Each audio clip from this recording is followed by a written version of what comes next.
कराची में होटल की छत का एक हिस्सा गिर गया। हादसे में एक शख्स जान बहक, 3 जख्मी हो गए। वाक़या PIDC चौक के सामने वाक़े होटल में पेश आया, जहां होटल की लॉबी से मुत्तसिल मारूफ रेस्टोरेंट की छत का एक हिस्सा गिर गया। मलबे तले दबकर एक शख्स जान बहक हो गया, जबकि 3 अफराद जख्मी हैं। इत्तला मिलते ही इमदादी टीमें मौके पर पहुंच गईं। जख्मियों को जिन्ना अस्पताल मुंतकिल कर दिया गया है। जख्मियों में से एक की हालत तशवीशनाक है। PIDC चौक के सामने वाक़े होटल में पेश आया, जहां होटल की लॉबी से मुत्तसिल मारूफ रेस्टोरेंट की छत का एक हिस्सा गिर गया। मलबे तले दबकर एक शख्स जान बहक हो गया, जबकि 3 अफराद जख्मी हैं। इत्तला मिलते ही इमदादी टीमें मौके पर पहुंच गईं।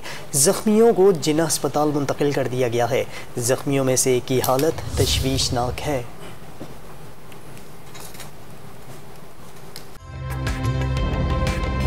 ताज़ा तरीन वीडियोस के लिए हमारा YouTube चैनल सब्सक्राइब करके बेल आइकन प्रेस करिए, ताकि आपको मिले हर अपडेट सबसे पहले।